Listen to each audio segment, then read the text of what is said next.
नमस्कार, मैं हूं जगदीश यादव। अभय टीवी में आपका स्वागत है।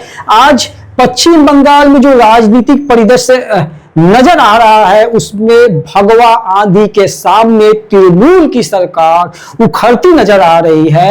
ऐसे में जीत की मुहर लगने से पहले ही सड़कों पे बीजेपी के नेता, समर्थक, कार्यकर्ता उल्लास मना रहे हैं, भगवा अबीर खेल रहे हैं। आइए हम स्टूडियो से बाहर निकलकर देखते हैं कि स्टूडियो के बाहर का नजारा क्या है। बंगाल में जिस तरह भगवा की आंधी चली है, ऐसे में हम जानते हैं भगवा के आंधी के संदर्भ में कि कैसे आंधी आई है। हमारे सामने अभी रुपेश साहब हैं और आपसे बात करेंगे। बोलिए। आज की आंधी को आप क्या कहेंगे? ये बंगाल की आंधी है, बंगाल की जनता की आंधी है। और ये आपने जो पहले कहा कि भगवा आंधी है, ये सच में ये भगवा आंधी है। आज आपने सच में कहा है कि भगवा आंधी है और ये बंगाल की जनता की आंधी है। क्या उम्मीद कर रहे थे? उम्मीद हम लोग अप्रोक्स 220 का कर रहे थे। अभी 195 में हम लोग आए हैं। आशा करते 220 तक जाएंगे। कहीं ना कहीं ऐसा नहीं लगता कि हिंदुत्व वोट एकत्रित होने के बाद बीजेपी का जो इतने बड़े से एक जय के रूप में बीजेपी को इतना बड़ा आशीर्वाद मिला, वो कहीं ना कहीं हिंदू वोट के एकत्रित होने के कारण हुआ है? हाँ, ये तो बात सही है। जिस तरह का अत्याचार और जिस तरह के एक समुदाय को लेकर ममता बनर्जी चल रही थी, इसलिए आज एक समुदाय एक तरफ और एक समुदाय एक तरफ होने का रूल एंड डिवाइडेड हो गया और ये एकत्रित होना जरूरी था। लेकिन इसमें कहेंगे कि बंगाल की जनता ने मिलजुल के सरकार को बनाया है। इसमें उन लोगों का भी योगदान है जिसको ममता बनर्जी अपना वोट बैंक समझ रही थी कि उनसे वो लोग भी खपाते हैं। और मैं आशा करता हूं कि ऐसे बंगाल की जनता निष्पक्ष वोट किया है और स्वच्छ वोट किया है। ममता सरकार का जाने का सबसे बड़ा कारण आपके नजरों में क्या है?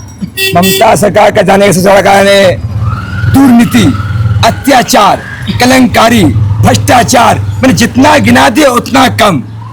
जाना तय 2021 में हो चुका था, मगर बिपुल बजा था उस समय में, और 2026 में यहाँ की जनता ने बता दिया। अब बंगाल की जनता को कैसा शासन मिलेगा? स्वस्थ शासन मिलेगा, सुशासन मिलेगा, डबल इंजन की सरकार मिलेगा, यंग जनरेशन को एक नया सुनहरा मिलेगा, मनिहारों को सुरक्षा मिलेगा। मैंने बंगाल को एक नया सवेरा, कल का जो सूरज उगेगा, एक नया सूरज उगेगा जो भगवा करण होकर दिखाएगा।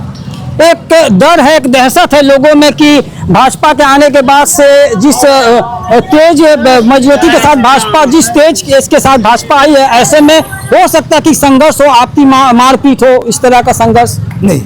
क्या संघर्ष देंगे? अभी तो अब तो शासन आएगा, अब पुलिस अपना काम कर सकेगी, स्वस्थ काम कर सकेगी। वो टेबल के नीचे नहीं, ये पुलिस टेबल के नीचे आप नहीं छुपेगी। ये पुलिस अब दम खम पे रोड पे निकलेगी और जो अत्याचार करेगा सिमरने का सुबह जमा और रात में खर्चा, ये डर रहेगा उन लोगों को जिन्होंने अत्याचार किया। तो मैं आपके माध्यम से बोलना चाहता हूँ कि अब नहीं चलेगा सुशासन का राज, अब शासन का राज चलेगा। अब ज्यादा कुछ कोई करेगा ये बंगाल के अंदर में तो सुबह जमा होगा और रात में खर्चा हो जाएगा।